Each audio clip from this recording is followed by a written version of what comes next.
TEDxYouth is not just an event to witness extraordinary stories.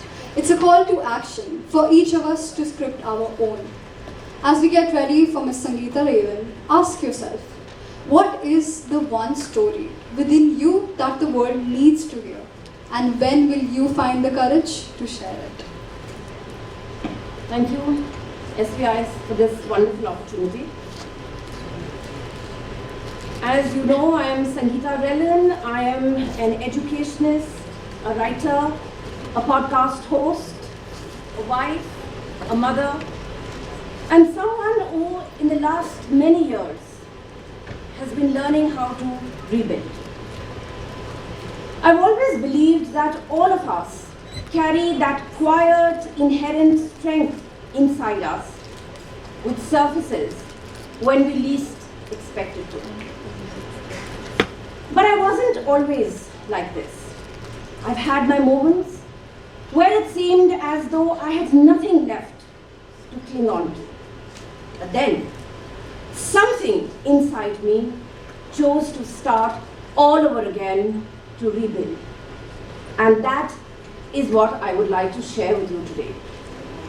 The story of how I found my way back, the story of how I chose to rebuild when everything familiar in my life seemed to be fading away.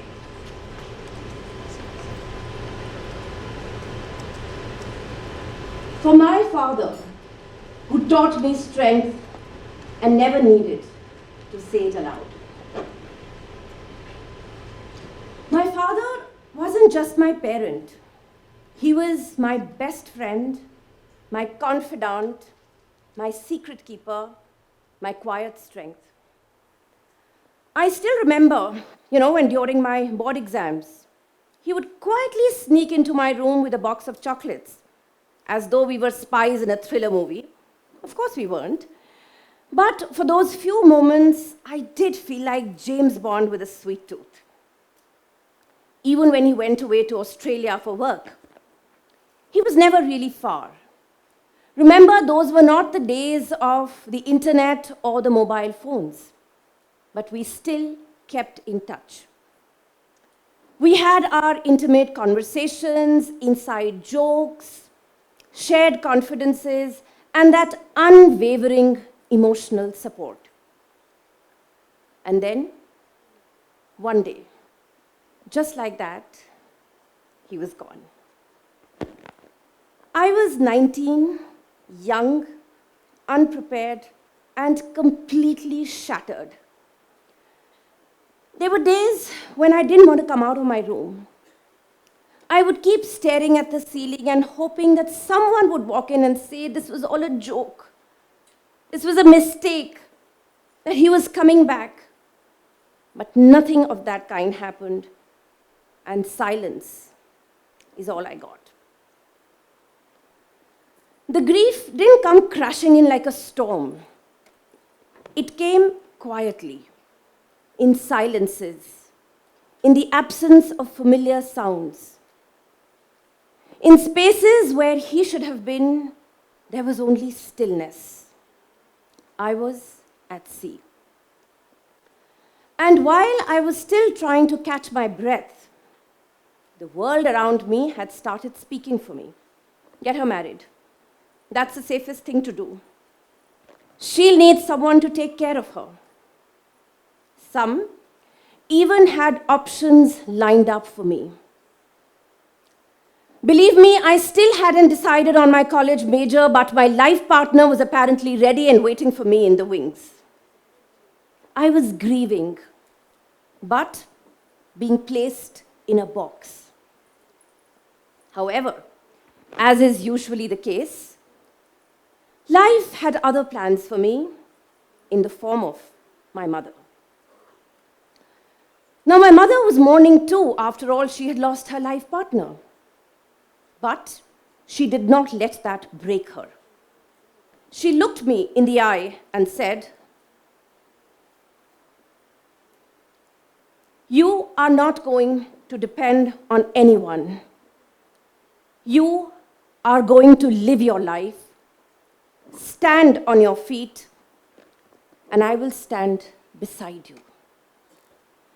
These few sentences changed everything for me.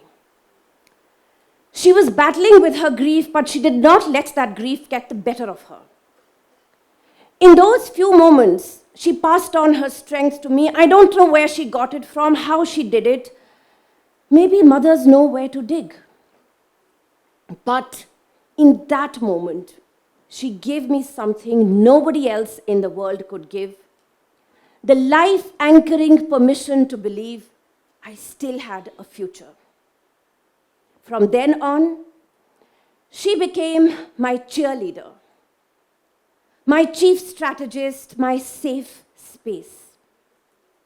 The world was waiting for her to shrink, but she chose to expand herself, and in doing that, she gave me space to grow. In that moment, I changed from being a daughter who was grieving the loss of her father to becoming a woman who was raring to go, ready to take on the world and rebuild myself. But you know what happens? Nobody will tell you this, but grief never leaves you.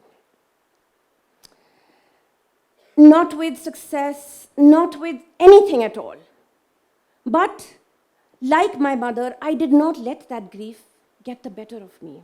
I learned not to fight it, because grief, as I understand, is not a sign of weakness. It is proof of love, connection, of depth. So what did I do? I completed my education not because I wanted only the degrees, but because education was a very sacred part of my upbringing. My father, who was an IAS officer, and my mother, who was a professor, had built their lives around education. And they had instilled the value of that education in all their 3 children. For them, education was about values, about culture, about identity, about stability. And I wanted to honor that belief. So, not only did I complete my education, but I chose to become an educationist myself. I joined the University of Delhi as a lecturer, something which gave me identity, stability, and lots of financial independence. But then healing, is never linear. Along with all these practical things, I wanted joy in my life. So what did I do? I went back to my writing, something that I used to indulge in as a child. First, just by writing in journals, then going public with my pieces. I went back to singing, not because I wanted to perform, but because I wanted to feel something. And then I did something else. I built a platform called About Her. In the early days, it was just me, a cup of coffee, and my laptop that had seen better days. But together, we made a good team. It started with 1 blank page, 1 article, 1 voice, mine. I didn't know if anyone would read it. I didn't know if anyone would even care. But I went on. And slowly, voices joined mine, stories came in, conversations started, and what initially seemed like a lonely path became a community. A community built from scratch, a community built from purpose. And the e-magazine that I had so lovingly created gradually evolved into a podcast. I created it to hold space for women, their stories, their struggles, their challenges, their successes, their failures, their triumphs, all of it. My show is called The About Her Show, and every episode is a tribute, not just to resilience, but to reinvention. I gave voice to the very journey I had walked and invited others to do the same. I wasn't just rebuilding myself. I was creating a space for others to rise to. And like I said, the grief kept coming back. Some days it was like a dull ache. Other days it was raging like a storm, but I did not let that bother me.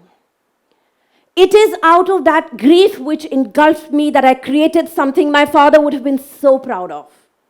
Not just a career, not just an achievement, but a self, a version of me that is whole, real, and realistic. When the familiar fades, we don't disappear, we begin again. Such a crucial life lesson. Familiar has got to fade, this is life. Anything known to you is going to go away, but then what do? Do you go away with it? No, you don't. You rise again. Over the years, I have realized that it is in the chaos of rebuilding, in the messiness of things, that we discover who we truly are. As a young girl, I used to think that strength meant being unbreakable, nothing ever touching you. But no, real strength lies in breaking and choosing to rebuild anyways, choosing to write again, choosing to sing again, to speak, to create, to lead, to sculpt something out of the dust that has been left behind when everything familiar seems to be fading away. That is what About Her became. That is what I became. The shifting sands are not to bury you, but to teach you how to rise. Sands will shift, as I said. Familiar will go away, but you don't do that. You rise again. So, if everything familiar around you now seems to be fading away, if the sand beneath your feet, the ground beneath your feet is shifting or it has vanished altogether, I just want to say one thing to you. You can begin again. Don't wait for the world to be perfect, because the world will never be perfect, and in any case, perfection is an illusion. Build in the middle of a storm. Reclaim your voice, sculpt your identity, and remember, the shifting sands are not there to bury you, but to teach you how to rise. So, if everything in your life seems messy right now, congratulations, you got it right. Nobody has it figured at 17, 22, 32, 42, 52. I'll let you know when I get there. Thank you.